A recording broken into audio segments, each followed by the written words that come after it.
So the persistence of racial disparities in the 21st century, I think, as you have both pointed out many times, is sort of taken as a sign of the enduring legacy of racism in the US, right?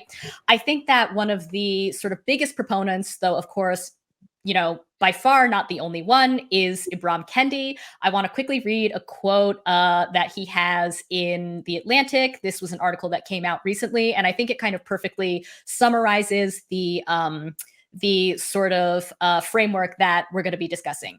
So Kendi writes, the signposts of racism are staring back at us in big, bold racial inequities.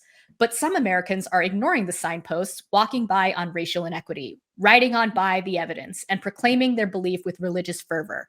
America is not a racist country, Senator Tim Scott said in April.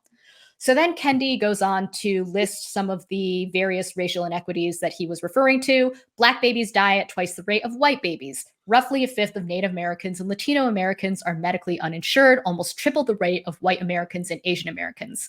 Native people are nearly 3 times as likely as white people to be impoverished. The life expectancy of Black Americans is much lower than that of white Americans.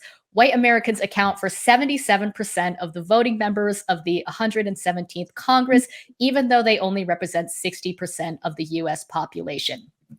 So like I said, I think that this is actually a pretty common way of looking at racism and racial inequality in the US today. Kendi, of course, I sort of zeroed in on because he has a center on anti-racism, and I think that he has also called for the establishment of a department, at the federal level to kind of study these disparities and inequities, as he puts them. Yeah, right. So you can't be the secretary of anti-racism unless there is a secretary of anti-racism. Well, exactly. Right. So you've got to plan ahead. It's important. There's nothing wrong with job security. Right. Yeah. Sorry. So this is to ask both of you, because you are both critical of this framework and actually have been for many years at this point. You argue that this is an inadequate or even conservative way of understanding inequality in the US today. So for those who are unfamiliar with your argument, can you lay out, maybe starting with you, Adolph, why this is not a good way of looking at inequality in the US? Well, for one thing, it's simple-minded, right? I mean, just because, so you see, right, the potential for naive things that you can do with numbers is right there, right? Just because you find this statistical relationship doesn't mean that you have identified a cause. And it certainly doesn't mean that you've identified a cause when the cause that you identify is racism, because you don't have a causal account of how racism does or produces these disparities that you say it produces. And so that's problem number one, right? Like, this doesn't tell us anything, right? To whom Kendi is selling books didn't know or would be surprised to find that there are racially skewed disparities in the, like in the distribution of good things and bad things in American society. So it doesn't do anything for us. So I mean, that's my opening comment. I'll pass it to Walter after that. This is a short relay. So, yeah, I mean, we didn't practice, but I mean, you can take it another way. I agree with everything Adolph said, but what if you take it another way and say, well, look, supposing you just do assume, for principles of argumentative charity, that every disparity is a more or less direct function of racism. I mean, think of the insurance model, the example he gives. So it's just zero question. I mean, it's certainly true that Black people are underrepresented with respect to insurance. A lot of people in the US don't have adequate health insurance, most of them white, but it's still nonetheless true. Blacks are overrepresented. And let's say it's because of racism. What's the way to solve that problem, or what counts as a solution? Well, there are two ways to think of a solution.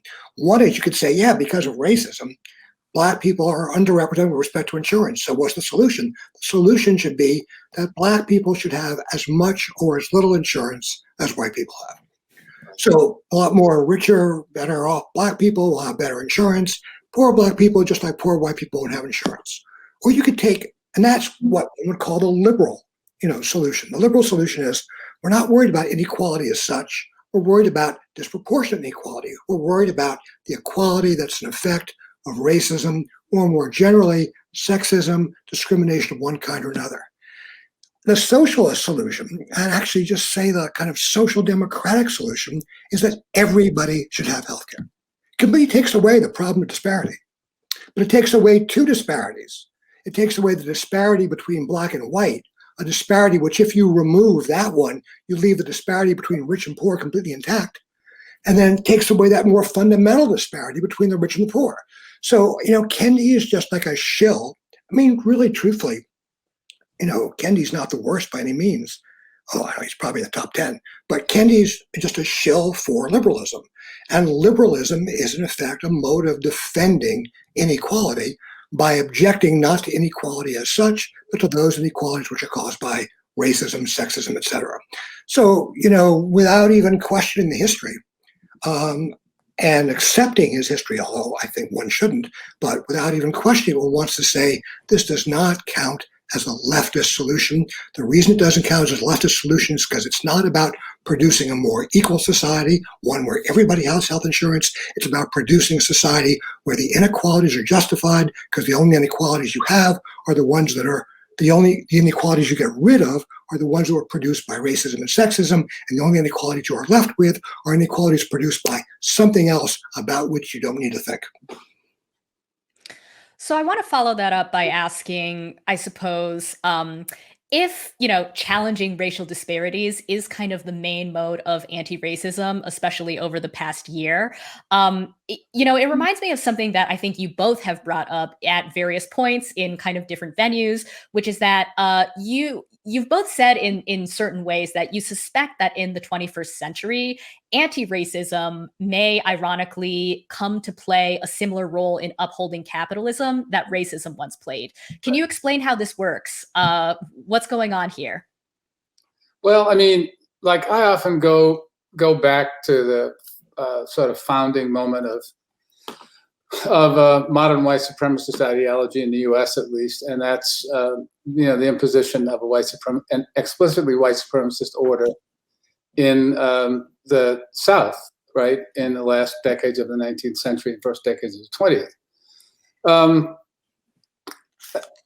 Disfranchisement, right, was an element of that imposition, right? And of course, codified racial segregation. And this could be a nice place to plug my forthcoming book, a Verso book, which I'm not quite accustomed to doing, but I've got a non-memoir that'll be published by Verso just after the turn of the year, called The South, Jim Crow and Its Afterlives. But white supremacist ideology, right, was quite specifically constructed, elaborated, and imposed. I mean, that's what all those fucking statues and shit were all about, right? That all got erected between 1885 and 1915, right? And the point of imposing an ideology, a codified and theoretically elaborated ideology of white supremacy, was to secure ruling class power, what was basically planter and merchant capitalist rule in the agrarian South, after beating back a semi-successful challenge from the lower orders in the populist uprising in the early 1890s. The work that white supremacy did, as Charles Aycock said in North Carolina around 1900, after the putsch against the populist government that had been elected statewide twice in 1892 and 1896, that we need the strength that comes from all thinking alike, right? From that perspective, racism was deployed in an aggressive way in the South. And I'm just talking about the South now, like outside, like the story is a little different. Well, the details of the story are a little different, but the function of the ideologies of ascriptive hierarchy was basically the same. But it's a mechanism for pooling populations together as nominal groups and attributing categories to them that mark them off from other populations that you've pulled together as ascriptive groups. The work that racism did, and I'll go back to the Jim Crow South for a second, was protect capitalist interests by, and this is like an old story. It's like, well, I almost feel like an old dope for rehearsing it, but it's true. Pitting populations defined as racial groups against one another, and saying to and enforcing upon working class whites that their interests were bound up with the interests of the white ruling class. Well, fast forward from the end of the 19th century and beginning of the 20th to the beginning of the 21st, and we see anti-racism doing similar kind of work for architects of a race reductionist political ideology vis-a-vis blacks and other non-whites. So when we think back, for instance, at the bitter response of race reductionist, radicals, to Bernie Sanders in 2016 and in 2020, their response was basically a version of, we need the strength that comes from all thinking alike. And that's a sense in which, just as racism in the late 19th century was a big deflection that originally took the form, look, there's a coon over there. Anti-racism now does the same thing. Look, there's a racist Trumper over there. Look, there's somebody else over there. But in both cases, the function is to deflect grievances from their source in capitalist market relations, and which includes labor market dynamics, and to project it onto a scapegoat. I'm going to come to another Ibram X. Kendi quote, and I apologize in advance. Think of this as like a daytime game show. Respond to that quote. So I'm going to throw this quote out there, and I want see what you all think. And this is a real quote, and I think he has said in some occasions it's one of his favorite quotes. And it's, the heartbeat of racism is denial. The heartbeat of anti-racism is confession. So for both of you, what do you think is wrong with this way of looking at politics and social change? Maybe we'll start with Walter this time. Well, I just actually want to say you're playing the game wrong. What you should do is read the quote, and then it's like a Jeopardy thing. Right. Name, like, you got to name who said it, kind of thing. The answer will always be Ibram Kendi. Right. Maybe you could stick in occasionally like white fragility. Right. We actually have said, yeah, in all seriousness, we've said we should play a game of doing Randolph and Rustin quotes and having people guess. And I'm sure people would guess like KKK member or something. Yeah. For some of them. But anyway, Walter. Yeah. So at the core of that is the effort to moralize it. The origin of all that stuff is everybody's saying for the last 15 years that first, slavery, then racism are the kind of original sin of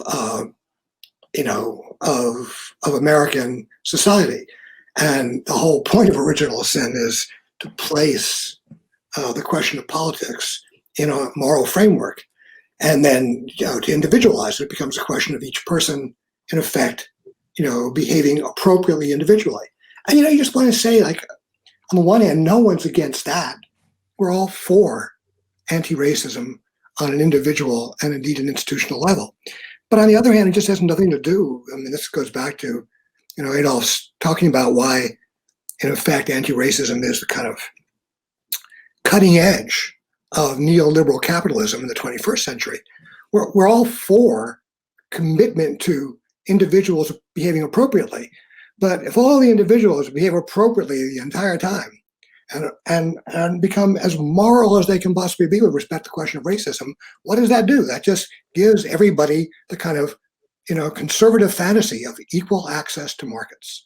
And Adolph used a phrase, I'm not getting exactly right, but a version of this from what he was saying before, which is then it opens you up to the market and to the results markets produce. But the whole essence of capitalist markets is they don't produce equality.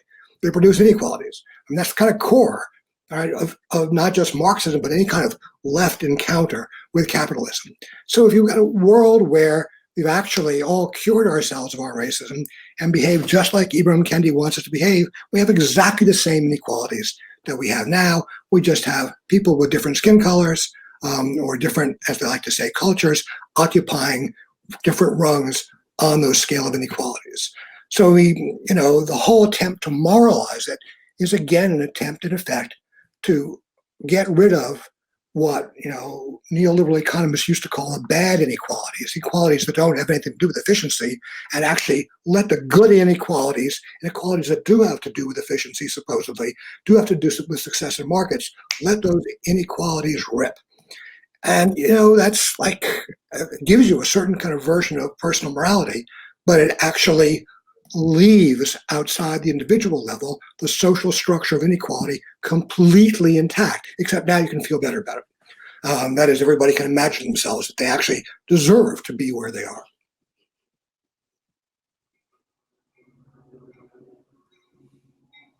Adolph, any thoughts? No, I got nothing to add. I mean, I think, I don't know, like about half the time, like before Walter started to answer, I was thinking, gee, do you think Kendi has D'Angelo out on a stroll for him? So like what he would say to her at the end of the day is, bitch, where's my money? Or how do you think this thing is going actually between the two of them? But that's a red herring, obviously. Yeah, well, I'd prefer just to assume complete. I mean, it's kind of like, there's a thing in literary criticism, sometimes called the Philistine hypothesis, which is you want to talk about the effect books have regardless of whether they're good or bad. You just bracket that question. So, you just bracket the question of whether people like Kendi and what's her name are just in it for the money or not. And just think, no, let's say they believe every word they say. They're just incredibly grateful that, no one's as grateful as Van Jones, but that was $100 million. They're incredibly grateful that rich people are giving them money and they're trying to do the best they can with their money. And actually these guys are getting their money's worth. They are getting a complete validization of capitalism.